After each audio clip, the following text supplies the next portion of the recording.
Vous êtes-vous déjà demandé pourquoi il y a des entreprises? Après tout, les cathédrales du XIIIe siècle n'ont pas été construites par des entreprises de BTP comme Bouygues, Eiffage ou Vinci. Et les grandes découvertes de la Renaissance n'ont pas été réalisées par FedEx ou DHL.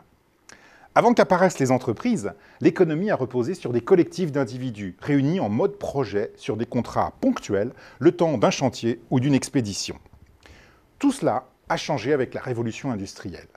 Lorsqu'on recherche la production en grand volume, la récurrence et la standardisation, le mode projet n'est plus pertinent.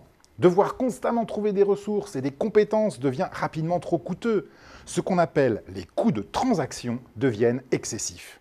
L'entreprise, avec ses actifs et ses salariés, s'est donc imposée comme un mode de coordination de l'action collective moins coûteux que le mode projet. Le management a ainsi remplacé la transaction, le salariat a remplacé l'échange de compétences. Depuis 2 siècles, le management a permis de résoudre d'innombrables problèmes et il a été un des moteurs de notre prospérité collective. Or, nous sommes actuellement en train d'assister à un formidable retournement de l'histoire. Grâce à des technologies collaboratives dites 2.0, dans lesquelles les internautes produisent eux-mêmes le contenu qu'ils utilisent, à l'image de Wikipédia ou de Facebook. Il est devenu moins coûteux de trouver en temps réel les ressources et les compétences nécessaires à une activité économique que de les posséder ou de les recruter à temps plein.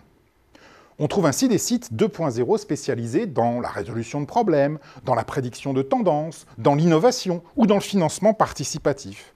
On peut faire concevoir un logo, traduire des textes, susciter des innovations ou anticiper le succès d'un produit sans faire appel au management.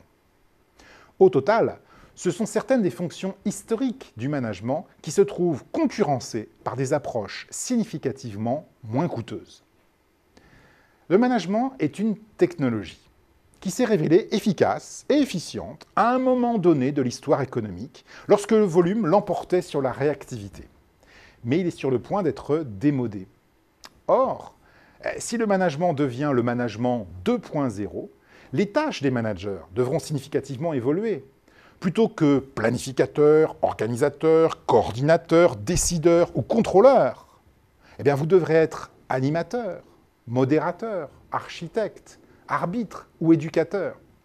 Loin du taylorisme, un nouveau management est ainsi en train d'apparaître sous nos yeux et les perspectives qu'il annonce sont absolument considérables.